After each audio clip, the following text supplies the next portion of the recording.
So hello guys, welcome back to our channel.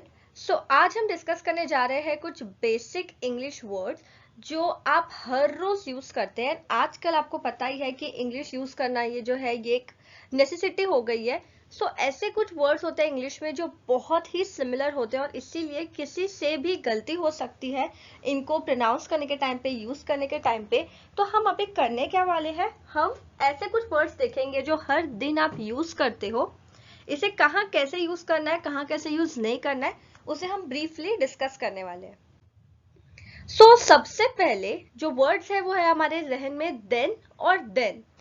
जो then होता है it is use for comparison as a conjunction. जैसे she is younger than I am, he is taller than me. जहां पे हम कभी भी दो चीजों को कंपेयर कर रहे हैं वहां पे हम THAN वाला देन यूज करेंगे और ना कि THEN वाला। जो THEN वाला देन है गाइस, ये टाइम से रिलेटेड है, ये इंडिकेट करता है टाइम को। I lived in Idaho then, you will have to wait until then. तो जो भी टाइम को रिलेट करता है, टाइम इंडिकेट करता है, वो THEN वाला देन होता है। THAN वाला देन हम यूज करते हैं कंपैरिजन के लिए। यहाँ पे कुछ एग्जांपल्स मैंने दिया है। केरन सिंग्स बेटर देन निशा, यहाँ पे कंपैरिजन हो रहा है कि जो केरन है वो निशा से अच्छा गाना गाती है। Second is he gets more sleep than I do, मुझे जितनी नींद मिलती है उससे ज्यादा नींद उसे मिलती है। यहाँ पे कंपैरिजन है दोनों ही सेंटेंसेस में, इसीलिए हमने THAN वाला देन यूज किया हुआ है। THEN वाला देन कब यूज करेंगे? Taxis were not available then, जहां पे वो अवेलेबल नहीं थी। Okay, the wind then blew hard against the window, तो जहां पे हम टाइम की बात करते हैं वहां पे हम देन यूज करते हैं THEN वाला। ये जो दो वर्ड है ये बहुत ही कंफ्यूजिंग वर्ड है, रियलाइज और रियलाइज। बहुत सारे लोग बहुत बार पूछते हैं कि ये एसी वाला realise when we have to use that and जेडी वाला realise and what is basic difference between them. The fun part is that in दोनों वर्ड्स के बीच में कोई भी डिफरेंस है ही नहीं। रियलाइज और रियलाइज ये दोनों ही सेम ही वर्ड है, इनकी स्पेलिंग अलग अलग क्यों है आइए देखते हैं।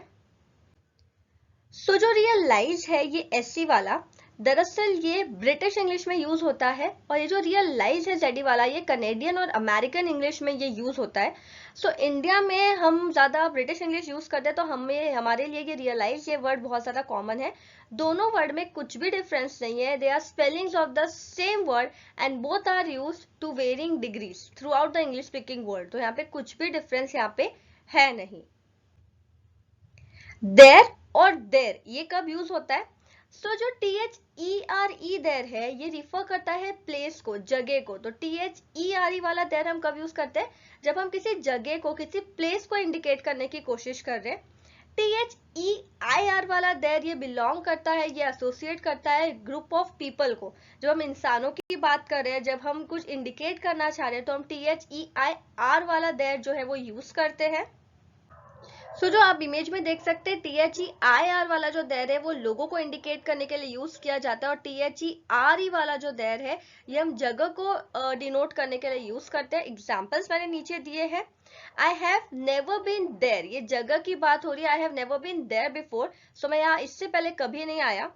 सेकेंड एग्जाम्पल है दे लॉस्ट देयर बिलोंगिंग्स, तो जो लोग हैं वो उनके साथ जो सामान लाए थे वो खो गया है, इसीलिए हमने यहाँ पे THEIR देयर यूज किया है। वापस से याद रखने के लिए THEIR लोगों के साथ एसोसिएट होता है, THERE ये जगह के साथ एसोसिएट होता है, प्लेस के साथ। नेक्स्ट वर्ड है योर और योर्स। योर जो है ये एक एडजेक्टिव है जिसका मतलब होता है रिलेटिंग टू यू और बिलोंगिंग टू यू, ये आपसे रिलेटेड होता है, ये आपके पास है, आपका है। हियर्स इज प्रोनाउन, ये प्रोनाउन है जो हम नाउन के अगेंस्ट यूज करेंगे, जिसका मतलब होता है that which belongs to you, जो आपसे जुड़ा हुआ है। जो आपका है वो योर है, जो आपका है, पर जो आपसे जुड़ा हुआ है वो योर्स है। ठीक है, जैसे कि योर्स कुछ नहीं होता है, आप जब एपोस्ट्रोफी डाल के योर्स लिखते हो, ऐसा कोई वर्ड इंग्लिश में है ही नहीं, वो योर्स ही है। अक्सर लेटर लिखने के टाइम पे हम ये गलती करते हैं, तो हम योर्स पे हम ऊपर जो है वो एपोस्ट्रोफी डालते हैं, आप कभी मत करिए। सिंपली आपको योर्स लिखना है बिना किसी पंक्चुएशन के। नेक्स्ट वर्ड है हमारे पास फ्रॉम और फॉर्म।